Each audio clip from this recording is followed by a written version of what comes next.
Hi everyone, आप सभी का स्वागत है स्टडी फाउंडेशन यूट्यूब चैनल पे। टेट कम रिक्रूटमेंट टेस्ट एग्जाम के लिए आज का पेडागोजी क्लास के अंदर हम लोग education of children with special needs का एमसीक्यू डिस्कस करेंगे। लगभग 40 प्लस एमसीक्यू इस वीडियो में डिस्कस करने का कोशिश करेंगे। तो चलिए वीडियो को शुरू करते हैं। इससे पहले का क्लास का लिंक आप सभी को डिस्क्रिप्शन बॉक्स में मिल जाएगा। तो चलिए वीडियो को शुरू करते हैं। सबसे पहला क्वेश्चन है, what does the term IEP stand for in special education.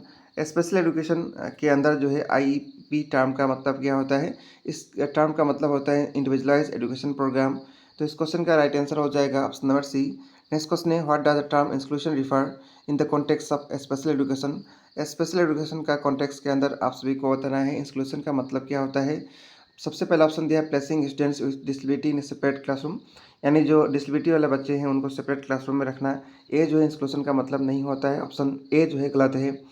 Integrate करना, डिसेबिलिटी और जनरल एजुकेशन क्लासरूम के बच्चों को एक साथ इंटीग्रेट करके जो है सिखाना, यही जो है इंक्लूजन का मतलब होता है। इसका राइट आंसर हो जाएगा option number B, special education for children with severe disability. ये भी इंक्लूजन का मतलब नहीं होता है। और ऑप्शन डी में तो नान ऑफ दिस दिया है, तो इसका राइट आंसर हो जाएगा option number B.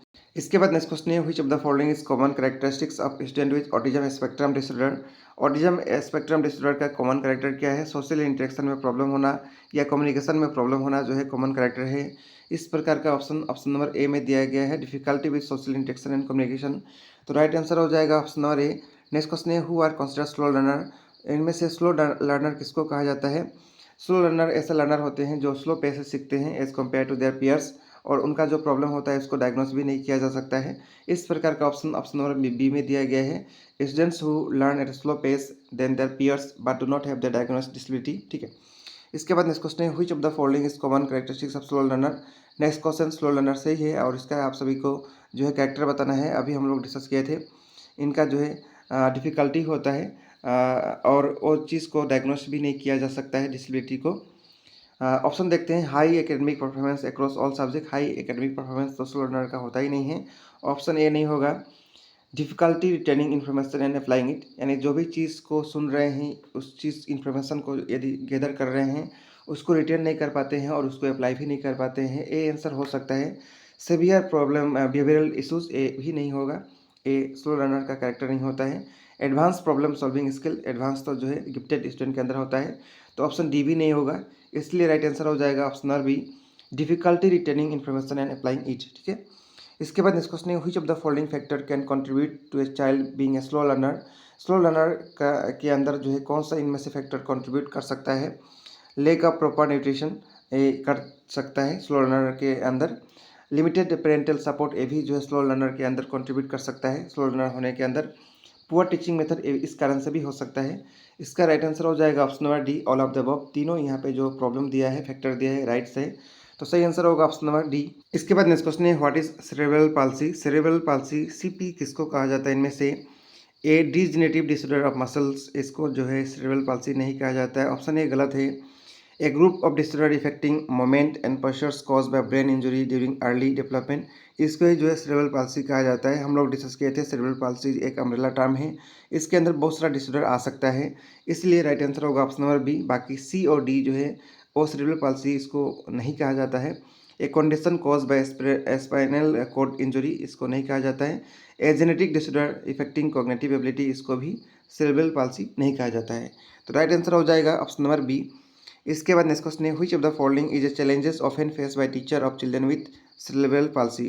Cerebral palsy वाला बच्चों को जो है डील करते समय टीचर क्या प्रॉब्लम या चैलेंजेस फेस करते हैं। Lake of awareness about the condition, ये फेस करते हैं। Need for individualise teaching studies, ये भी फेस करते हैं। Managing physical accommodation in the classroom, ये भी टीचर जो है प्रॉब्लम फेस करते हैं, चैलेंजेस फेस करते हैं, इसलिए राइट आंसर होगा option number D, all of the above. ठीक है। नेक्स्ट क्वेश्चन है, what is autism spectrum disorder. अभी इसको डिस्कस किए थे। ऑटिज्म स्पेक्ट्रम डिसऑर्डर जो है एक डेवलपमेंट डिसऑर्डर है जिसके अंदर कम्युनिकेशन, बिहेवियर के अंदर या सोशल इंटरेक्शन में प्रॉब्लम होता है, तो राइट आंसर हो जाएगा ऑप्शन नंबर बी। इसके बाद नेक्स्ट क्वेश्चन है, which of the following is not a characteristics of autism. Autism का कैरेक्टर इनमें से कौन सा नहीं है। सबसे पहले ऑप्शन दिया, डिफिकल्टी इन सोशल इंटरेक्शंस, ये जो है कैरेक्टर है ऑटिज्म्स का। रिपीटेटिव बिहेवियर और रिस्ट्रिक्टेड इंटरेस्ट, ये भी कैरेक्टर है। Constantly delayed motor development, motor development में डिलेड होना, ये जो है कैरेक्टर ऑटिज्म का नहीं है। Difficulty in understanding non verbal communication, ये भी कैरेक्टर है। तो इसका राइट आंसर हो जाएगा option number C, constantly delayed motor development. Next question है, at what age do symptoms of autism typically begin to appear. कौन सा एज में जो है ऑटिज्म का सिम्टम्स टिपिकली जो है शुरू हो जाता है। बिफोर द एज ऑफ 3 जो है स्टार्ट हो जाता है। इसका राइट आंसर हो जाएगा ऑप्शन नंबर बी। इसके बाद नेक्स्ट क्वेश्चन है, what is primary goal of inclusive education for children with autism. यानी inclusive education for children with autism का प्राइमरी गोल इनमें से कौन सा है।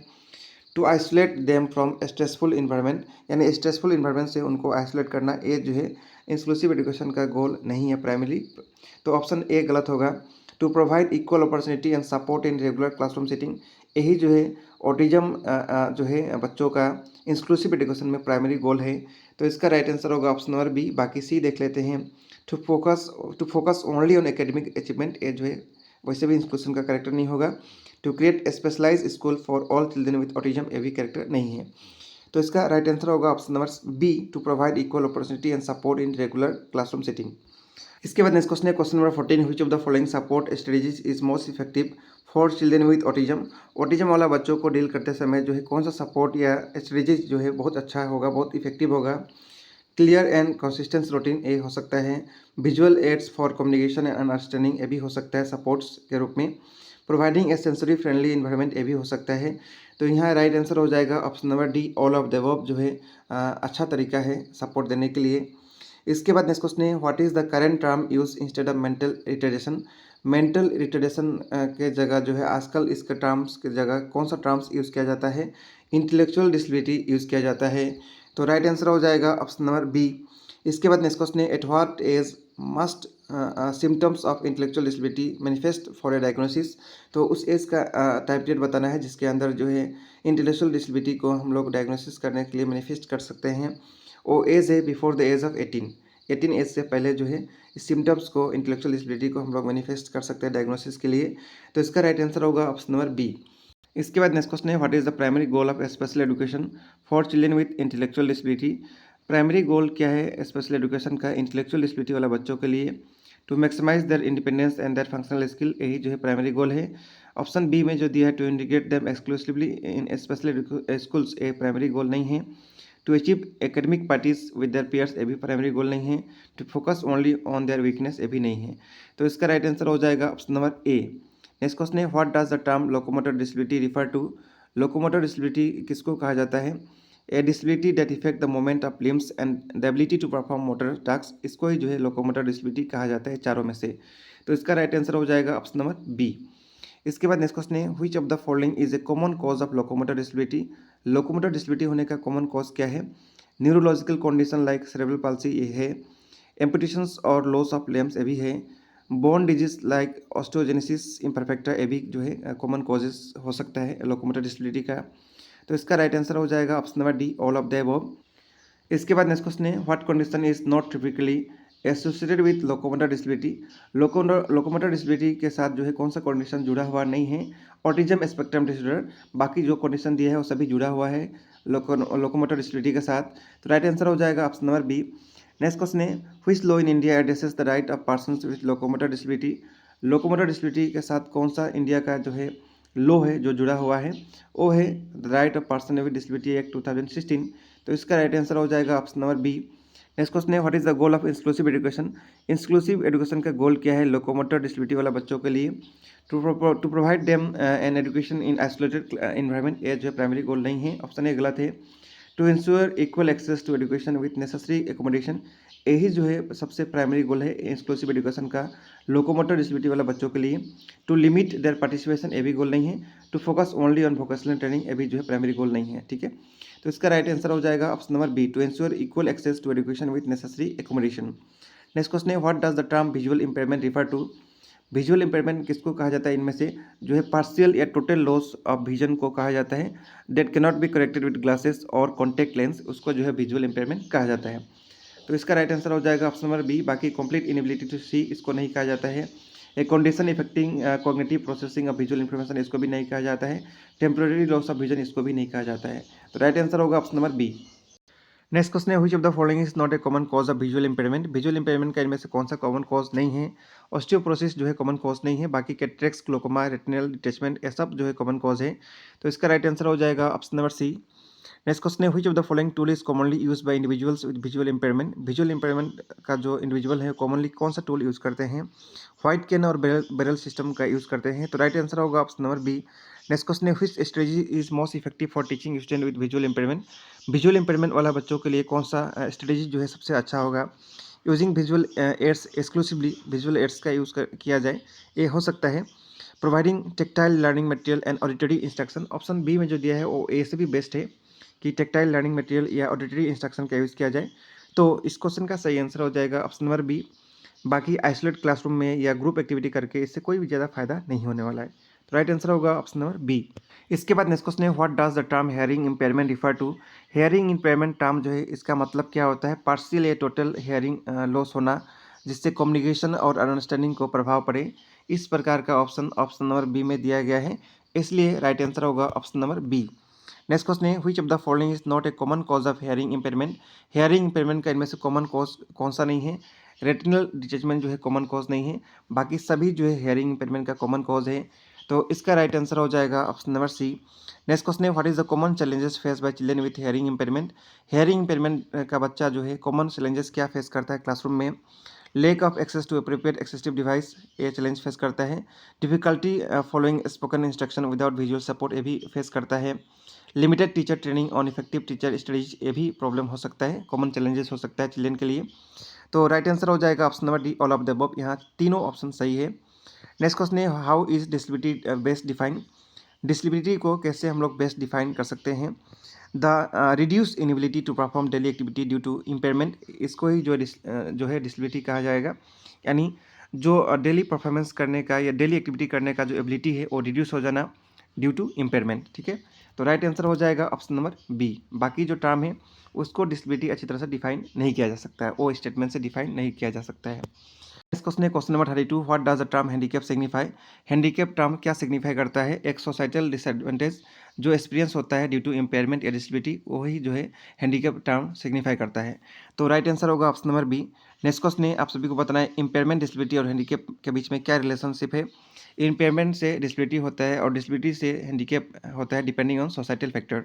तो इसका राइट आंसर होगा ऑप्शन नंबर ए।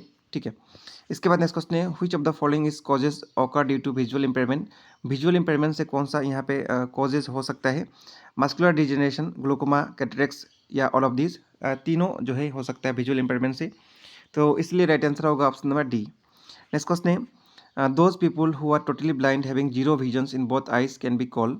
यानी जिस आदमी का टोटली ब्लाइंड होते हैं, जीरो विजन होगा दोनों आइज के अंदर, उसको इनमें से क्या कहा जाएगा? Profoundly impairment. राइट आंसर होगा ऑप्शन नंबर ए। इसके बारे में ऑलरेडी हम लोग डिस्कस कर चुके हैं क्लासेस के अंदर। इसके बाद नेक्स्ट क्वेश्चन है, which of the following statement is not correct with respect to education provision of children with hearing impairment.